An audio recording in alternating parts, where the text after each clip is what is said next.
Beer, wine, whisky, vodka ಇದರಲ್ಲಿರುವ ವ್ಯತ್ಯಾಸ ಅನ್ನೋದು ಹೇಗಿರುತ್ತೆ? ಖಾಲಿ ಹೊಟ್ಟೆಯಲ್ಲಿ ಮದ್ಯಪಾನ ಮಾಡಿದರೆ ಏಕೆ ನಶೆ ಬೇಗ ಹತ್ತುತ್ತೆ? ಸೈನ್ಸ್ ಪ್ರಕಾರ ಕುಡಿಯೋದಕ್ಕೆ ಸೇಫ್ ಲಿಮಿಟ್ ಅನ್ನೋದು ಎಷ್ಟು? ಅನೇಕ ಸ್ಲಮ್ಗಳಲ್ಲಿ ಕುಡಿಯುವ ನೀರಿನ ಸದುಪಯೋಗ ಇಲ್ಲ, ಆದರೆ ಅಲ್ಲಿ ಮಾತ್ರ ಯಾಕೆ ಎಣ್ಣೆ ಸಿಗುತ್ತೆ? ಇದೆಲ್ಲ ಶುರುವಾಗೋದು ಇಲ್ಲಿಂದ. ಒಂದು ಊರಲ್ಲಿ ವಿಜಯ್ ಅಂತ ವಿದ್ಯಾರ್ಥಿ ಇರ್ತಾನೆ. ತನ್ನ ಫ್ಯಾಮಿಲಿಯಲ್ಲಿ ಅವನೊಬ್ಬ ಇಂಟೆಲಿಜೆಂಟ್ ಸ್ಟೂಡೆಂಟ್ ಆಗಿರ್ತಾನೆ. ಕ್ಲಾಸಲ್ಲಿ ಕೂಡ ತುಂಬ ಬುದ್ಧಿವಂತ, ಸಂಸ್ಕಾರವಂತ, ದೊಡ್ಡವರ ಹತ್ರ ಯಾವ ರೀತಿ ವರ್ತನೆ ಮಾಡಬೇಕು ಎಲ್ಲ ಸಹ ಅವನಿಗೆ ಅವರ ಅಮ್ಮ ಕಳಿಸಿರ್ತಾಳೆ. ಇವನೊಬ್ಬ ಫ್ಯಾಮಿಲಿಯಲ್ಲಿ ಐಡಲ್ ಪರ್ಸನ್ ಆಗಿ ಇರ್ತಾನೆ. ವಿಜಯನ ಮನೆ ಪಕ್ಕದಲ್ಲಿ ಒಬ್ಬ ಗಂಡ ಹೆಂಡತಿ ವಾಸವಾಗ್ತಾ ಇರ್ತಾರೆ.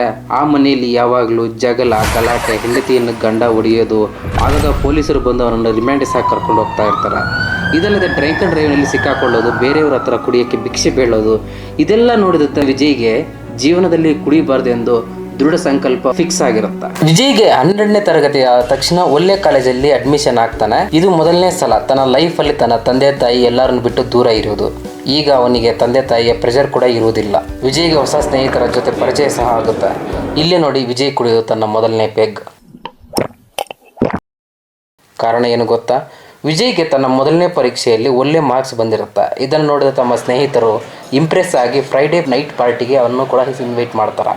ಇಲ್ಲೇ ನೋಡಿ ಸೆಲೆಬ್ರೇಷನ್ ವಿಷಯದಲ್ಲಿ ವಿಜಯ್ ತನ್ನ ಮೊದಲನೇ ಪೆಗ್ಗನ್ನು ಕುಡಿತಾನೆ. ವಿಜಯ್ಗೆ ತನ್ನ ಸ್ನೇಹಿತರೊಂದಿಗೆ ಒಕೇಶನಲ್ ಪಾರ್ಟಿಗೆ ಇನ್ವೈಟ್ ಮಾಡ್ತಾರೆ. ಈ ಪಾರ್ಟಿಯಲ್ಲಿ ಹೊಸ ಸ್ನೇಹಿತರ ಪರಿಚಯ ಆಗುತ್ತೆ. ವಿಜಯ್ಗೆ ಒಬ್ಬಳು ಗರ್ಲ್ ಫ್ರೆಂಡ್ ಸಹ ಸಿಗ್ತಾಳೆ. ನೋಡ್ತಾನೆ ಒಕೇಶನಲ್ ಡ್ರಿಂಕಿಂಗ್ ಈಗ ವೀಕೆಂಡ್ ಡ್ರಿಂಕಿಂಗ್ ಆಗಿ ಕನ್ವರ್ಟ್ ಆಗುತ್ತೆ. ಡ್ರಿಂಕ್ಸ್ ಎಲ್ಲ ಕಾಮನ್ ಆಗಿಬಿಡುತ್ತೆ. ಇದೆಲ್ಲ ಒಂದು ಕಡೆ ಆದರೆ ವಿಜಯ್ನ ಫ್ರೆಂಡ್ಸ್ ತನ್ನನ್ನು ಹೀಯಾಳಿಸ್ತಾರೆ. ಯಾಕಂದರೆ ಒಂದು ಬಿಯರ್ಗೆ ವಿಜಯ್ ಔಟ್ ಆಗ್ತಾ ಇದ್ದಾನೆ ಅಂತ. ಅನಿಲ್ ನೋಡು ಬಿಯರ್ ಥರ ವಿಸ್ಕಿ ಕುಡಿದ್ರು ಸಹ ಔಟ್ ಆಗದೆ ಹಾಗೆ ಇದ್ದಾನೆ ಅಂತ ಕಾನ್ವರ್ಸೇಷನ್ ಬಿಲ್ಡ್ ಆಗಿ ಶುರು ಆಗುತ್ತೆ. ಈಗ ನಡಿಬೇಕಾದ್ರೆ ವಿಜಯ್ಗೆ ತನ್ನ ಗರ್ಲ್ ಫ್ರೆಂಡ್ ಜೊತೆ ಬ್ರೇಕಪ್ ಆಗುತ್ತೆ. ಈ ನೋವನ್ನು ಕಮ್ಮಿ ಮಾಡೋದಕ್ಕೆ ತನ್ನ ಫ್ರೆಂಡ್ಸ್ ಸೇರಿ ಕುಡಿಯೋದನ್ನು ಶುರು ಮಾಡ್ತಾರೆ. ವೀಕೆಂಡ್ ಡ್ರಿಂಕಿಂಗ್ ಪಾರ್ಟಿ ಈಗ ನೋವು ತಡೆಯೋಕ್ಕೆ ಡೈಲಿ ಕುಡಿಯಲು ಶುರು ಮಾಡ್ತಾನೆ. ಹೀಗಿರಬೇಕಾದ್ರೆ ತನ್ನ ಓದು ಸಹ ಕಮ್ಮಿ ಆಗುತ್ತೆ. ಮೊದಲನೇ ಒಂದು ಬಿಯರ್ಗೆ ಹತ್ತುತ್ತಿದ್ದ ನಶೆ ಈಗ 3 ಬೀರ್ ಕುಡಿದ್ರೂ ಸಹ ಆ ನಶೆ ಬರೋಲ್ಲ. ವಿಜಯ್ ಹೀಗೆ ಕುಡಿತಾ ಇರಬೇಕಾದ್ರೆ ಒಂದು ಎಕ್ಸ್ಪೀರಿಯನ್ಸ್ನ ಫೀಲ್ ಮಾಡ್ತಾನೆ. ಏನಂದರೆ ಕುಡಿದ 5ರಿಂದ 6 ಗಂಟೆల ತನಕ ಯಾವುದೇ ನೋವು, ಆಂಗ್ಸೈಟಿ, ಮೆಮೊರಿ ಎಲ್ಲ ಮರೆತು ತಂಪಾಗಿ ನಿದ್ದೆ ಮಾಡ್ತಾನೆ. ಒನ್ಸ್ ಆ ನಿದ್ದೆಯಿಂದ ಇದ್ದ ತಕ್ಷಣ ತನಗಿದ್ದ ಆಂಗ್ಸೈಟಿ, ಮೆಮೊರಿ ಎಲ್ಲ ಕಡೆ ತಲೆಗೆ ಬಂದು ಒಂದು ಪ್ಯಾನಿಕ್ ಅಟ್ಯಾಕ್ ಆಗಿ ಆಂಗ್ಸೈಟಿ ಎಲ್ಲ ಸೇರಿ ಅವನಿಗೆ ಒಂದು ಕಿರುಕುಳ ಕೊಡೋಕ್ಕೆ ಶುರು ಆಗುತ್ತೆ. ಇದೆಲ್ಲ ತಡೆಯೋಕ್ಕೆ ಆಗದೆ ವಿಜಯ್ ತನ್ನ ಮನೆಗೆ ಬರ್ತಾನೆ. ಟೈಮ್ ಕಳೀತಾ ವಿಜಯ್ ತುಂಬ ಶಾರ್ಟ್ ಟೆಂಪರ್ ಆಗ್ತಾನೆ. ಚಿಕ್ಕ ವಿಷಯಗಳೆಲ್ಲ ತುಂಬ ಗಂಭೀರವಾಗಿ ಗಲಾಟೆ ಮಾಡೋಕ್ಕೆ ಶುರು ಮಾಡ್ತಾನೆ. ತನ್ನ ತಂದೆಯೊಂದಿಗೆ ಜಗಳಕ್ಕೂ ಸಹ ಇಳಿತಾನೆ. ಇದೆಲ್ಲ ನೋಡಿದ ತಮ್ಮ ತಂದೆ ತಾಯಿ ವಿಜಯ್ಗೆ ಮದುವೆ ಮಾಡಿದರೆ ಇದೆಲ್ಲ ಸೆಟ್ ಆಗುತ್ತೆ ಅಂತ ಅರೇಂಜ್ ಮ್ಯಾರೇಜ್ ಕೂಡ ಮಾಡ್ತಾರೆ. ಮದುವೆಯಾದ 2ನೇ ದಿನವೇ ವಿಜಯ್ ತುಂಬ ಕುಡಿಕ ಅಂತ ತನ್ನ ಹೆಂಡತಿಗೆ ಗೊತ್ತಾಗುತ್ತೆ. ತನ್ನ ಅಮ್ಮ ಮತ್ತು ಗಂಡತಿ ಸೇರಿ ವಿಜಯ್ಗೆ ಮದ್ಯಪಾನ ಬಿಡಿಸಬೇಕೆಂದು ಪ್ರಯತ್ನ ಪಡ್ತಾರೆ. ಆದರೆ ಈ ಪ್ರಯತ್ನದಲ್ಲಿ ಯಾವುದೇ ಬದಲಾವಣೆ ಸಹ ಕಾಣೋದಿಲ್ಲ. ಸ್ವಲ್ಪ ದಿನದ ನಂತರ ಚಿಕ್ಕ ಗಲಾಟೆಯಲ್ಲಿ ತನ್ನ ಹೆಂಡತಿ ಮೇಲೆ ಕೈ ಮಾಡ್ತಾನೆ.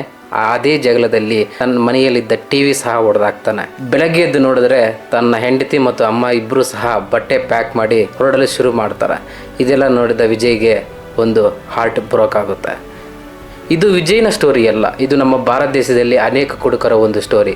ಮನೆಯಲ್ಲಿ ಸಂಪಾದನೆ ಮಾಡುವ ವ್ಯಕ್ತಿ ಈ ಒಂದು ಕುಡಿಯೋಕ್ಕೆ ಅಭ್ಯಾಸ ಆಗೋದರಿಂದ ಸಮಾಜದಲ್ಲಿ ಅವನಿಗೆ ಸಿಗುವ ಗೌರವ, ಸಮಯ, ಹಣ, ತನ್ನ ಪ್ರೈಮ್ ಟೈಮ್ ಎಲ್ಲವನ್ನು ಕಳ್ಕೊತಾನೆ. ಇದರಿಂದ ತನ್ನ ಫ್ಯಾಮಿಲಿ ಕೂಡ ಬಡತನಕ್ಕೆ ದೊಡ್ಡ ದಾರಿಯಾಗಿ ಕಾಣುತ್ತೆ.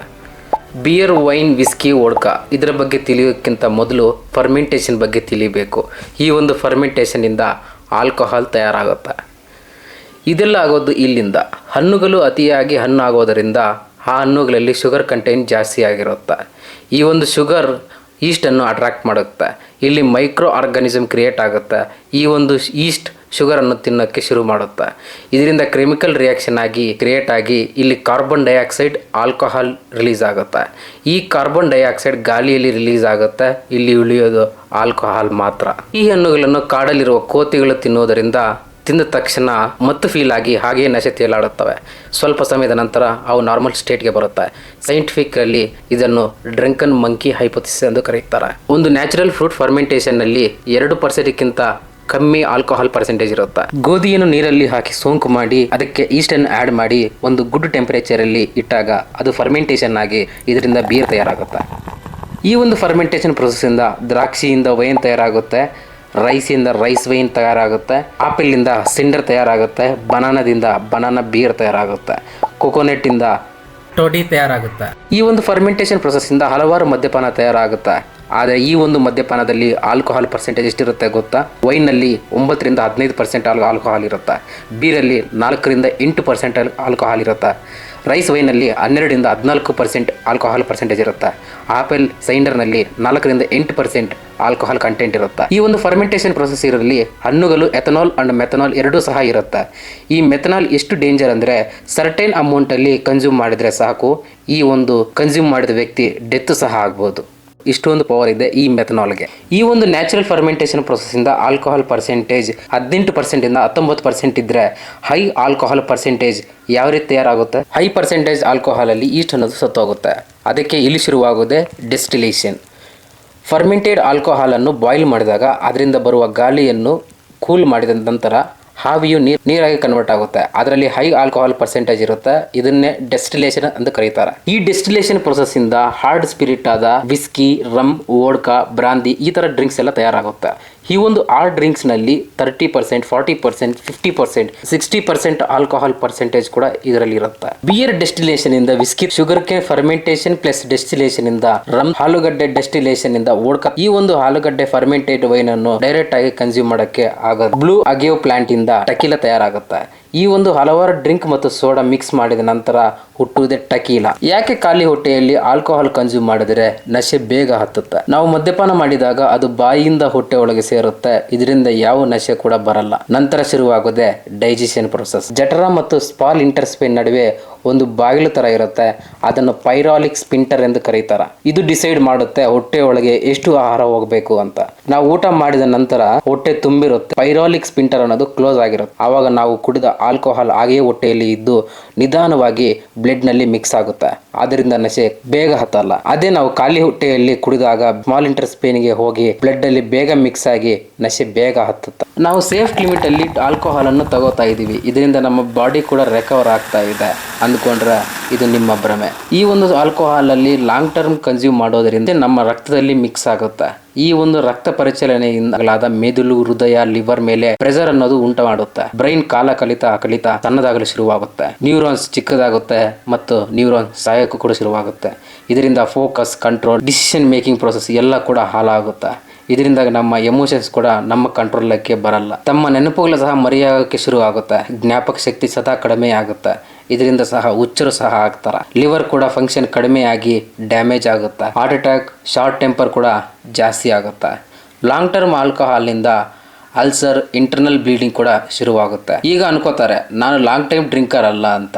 ಒಂದು ಸಲ ಡ್ರಿಂಕ್ ಮಾಡಿದರೆ ನಮ್ಮ ಇಮ್ಯೂನ್ ಸಿಸ್ಟಮ್ ಕೂಡ ಡೌನ್ ಆಗಲು ಶುರುವಾಗುತ್ತೆ. ಇದು ತುಂಬ ಡೇಂಜರ್. ನಮ್ಮ ದೇಶದಲ್ಲಿ ಅನೇಕ ಸ್ಲಮ್ಗಳಲ್ಲಿ ಕುಡಿಯೋಕ್ಕೆ ಯೋಗ್ಯವಾದ ನೀರು ಸಿಗುವುದಿಲ್ಲ. ಆದರೆ ಎಲ್ಲ ಕಡೆ ಮದ್ಯ ಮಾತ್ರ ಸಿಗುತ್ತಾ. ಇಲ್ಲಿರುವ ಮದ್ಯ ಎಥನಾಲ್ ಬದಲು ಮೆಥನಾಲ್ ಕಂಟೆಂಟ್ ಜಾಸ್ತಿ ಇರುತ್ತೆ. ಮೆಥನಾಲ್ ಕಂಟೆಂಟ್ ಇಂದ ಇದನ್ನು ಕುಡಿಯೋರು ಕುಡುರಾಗ್ತಾರೆ. ಲಾಂಗ್ ಟರ್ಮ್ ಅಲ್ಲಿ ಡೆತ್ ಕೂಡ ಸಹ ಆಗಬಹುದು. ಇಲ್ಲಿರುವ ಜನರು ಫೈನಾನ್ಷಿಯಲ್ ಸ್ಟ್ರೆಸ್, ನಿರಾಶೆ ಇದರಿಂದ ಪಾರಾಗಲು ಟೆಂಪರರಿ ಸೊಲ್ಯೂಷನ್ ಗಾಗಿ ಮದ್ಯ ಸೇವನೆ ಮಾಡ್ತಾರೆ. ಇದರಿಂದ ಅವರ ಫ್ಯಾಮಿಲಿ ಬಡತನಕ್ಕೆ ಶುರುವಾಗುತ್ತೆ. ಈ ಒಂದು ಸ್ಲಮ್ ಮತ್ತು ಊರುಗಳಲ್ಲಿ ಸಿಗುವ ಮದ್ಯಪಾನ ಫೇಕ್ ಆಲ್ಕೋಹಾಲ್ ಆಗಿರೋದರಿಂದ ಡೆತ್ ರೇಟ್ ಕೂಡ ಜಾಸ್ತಿ ಆಗಿರುತ್ತೆ. ನಾವು ಮೊದಲು ಡಿಸ್ಕಸ್ ಮಾಡಿದ ವಿಜಯ್ ಸ್ಟೋರಿ ಈಗ ಶುರುವಾಗುತ್ತೆ. ತಮ್ಮ ಅಮ್ಮನ ಹತ್ರ ಬಂದು ಒಂದು ಚಾನ್ಸ್ ನಾವನ್ನ ಕೇಳ್ಕೊತಾನೆ. ಇವಾಗ ತಮ್ಮ ಅಮ್ಮ ಮತ್ತು ತನ್ನ ಹೆಂಡತಿ ಡಿಸೈಡ್ ಮಾಡಿ ಒಂದು ರಿಹ್ಯಾಬಿಟೇಷನ್ ಸೆಂಟರ್ಗೆ ವಿಜಯನ ಕಳಿಸ್ತಾರೆ. ಈ ಒಂದು ರಿಹ್ಯಾಬಿಟೇಷನ್ ಇಂದ ಮದ್ಯ ಬಿಡೋದು ಅಷ್ಟೊಂದು ಸುಲಭ ಕೆಲಸವೇನಲ್ಲ. ಅವರು ಚಿಕ್ಕ ಮಕ್ಕಳಂತೆ ಶಿಸ್ತನ್ನು ಪಾಲನೆ ಮಾಡಿ ಅನೇಕ ಮಾತ್ರೆಗಳನ್ನು ಕೊಟ್ಟು ಕಾಲ ಕಳಿತಾ ಈ ಒಂದು ನಶೆ ಮತ್ತು ಮದ್ಯಪಾನದಿಂದ ವಿಜಯ್ ಹೊರಗೆ ಬಂದು ತನ್ನ ಫ್ಯಾಮಿಲಿಯಲ್ಲಿ ಒಂದು ಹ್ಯಾಪಿ ಪರ್ಸನ್ ಆಗಿ ಜೀವನ ಸಾಗಿಸ್ತಾನೆ.